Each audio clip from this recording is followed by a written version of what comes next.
Greetings everyone and welcome back. Here's something colorful, the RGB LED board. In this instant, WS2812 LEDs are mounted on a custom PCB that is held in its place by a 3D printed enclosure and linked to an ESP12F board. The RGB board's color can be changed by gaining access to the device IP address and using a web page to do so. An ESP8266 board, which is powered by a 5V supply, is driving the RGB LED board. This RGB LED board is base for our ongoing project, version 2 of the original PowerPi project. This video is about the whole build process of this board, so let's get started with the build. Also, visit this project page for additional information about the code and other files related to it. We first started out this project by designing the PCB made for the enclosure. This project is an extension of another project. This section is a base that contains an RGB LED PCB that glows. The PCB was modeled such that it could be securely attached using 4 M2 screws and mounted on the base. The PCB is held in its place by 4 screw bosses.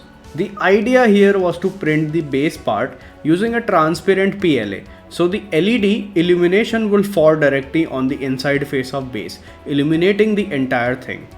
The model was finalized and then 3D printed using transparent PLA and 1mm nozzle with 20% infill.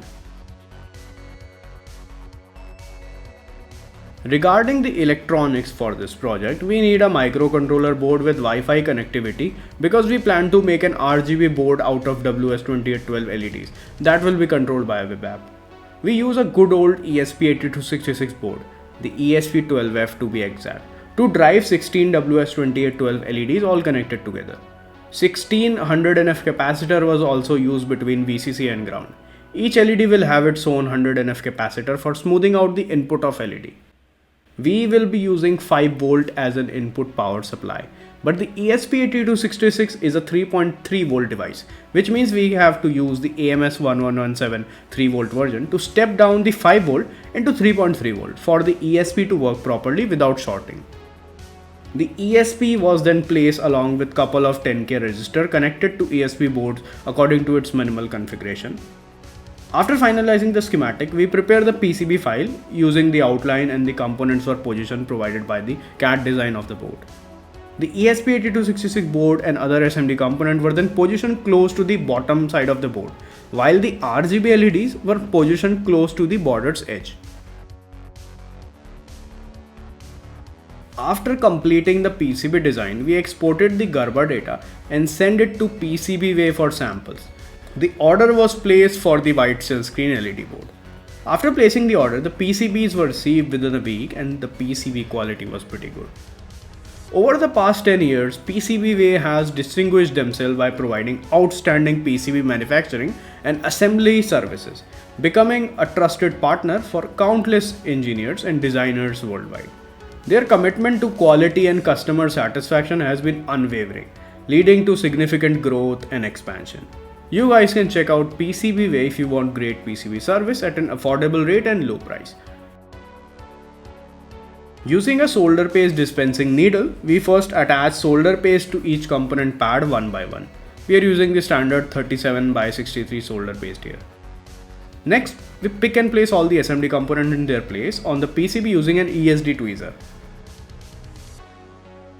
With extreme caution, we lifted the complete circuit board and place it on the SMT hot plate, which increases the PCB temperature to the point at which the solder paste melt and all the components are connected to their pads. At last, we add the TST tactile switch in its place and use a soldering iron to solder its pad. The PCB assembly is now completed. To program the ESP12F module, the usual FTDI board method, which required connecting a flashing button between the GPIO 0 and ground port, is being used. We connected the FTDI board with the ESP pins according to this wiring diagram.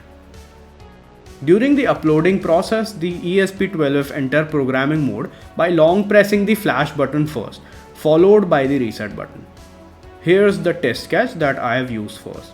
This is an example sketch from the Fast LED library which you need to first install and download before uploading this sketch.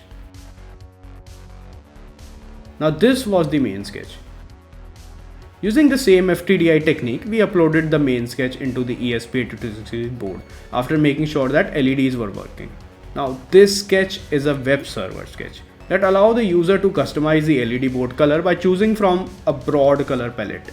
Here's how this works. After uploading the sketch, we go to the serial monitor and wait for the ESP to connect with the Wi-Fi router. Next, we copy the IP address and input it into the browser that opens the web app. The web app lets user pick any color from the color palette provided.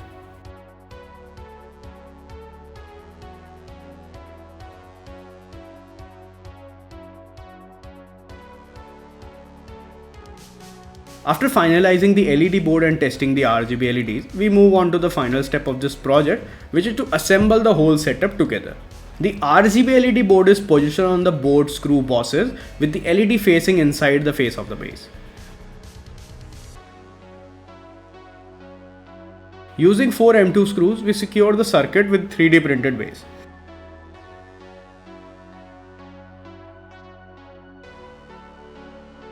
Now, we solder the VCC and ground of USB cable to the board 5V and ground port, so we can test this board further. Here's the result of the small build. A functional RGB LED board that can be operated with a straightforward web app that can be accessed locally by any web browser. Using the color palette provided in the web app, we can alter the LED color. The IP address that was found on the serial monitor during the ESP board programming can be entered into the browser to access the web application. The range of this device is also wide. It can function just like any usual Wi-Fi device. The transparent body diffuses the LED's light, improving the spread and the glow. This is a glimpse of a project that will make use of this LED board.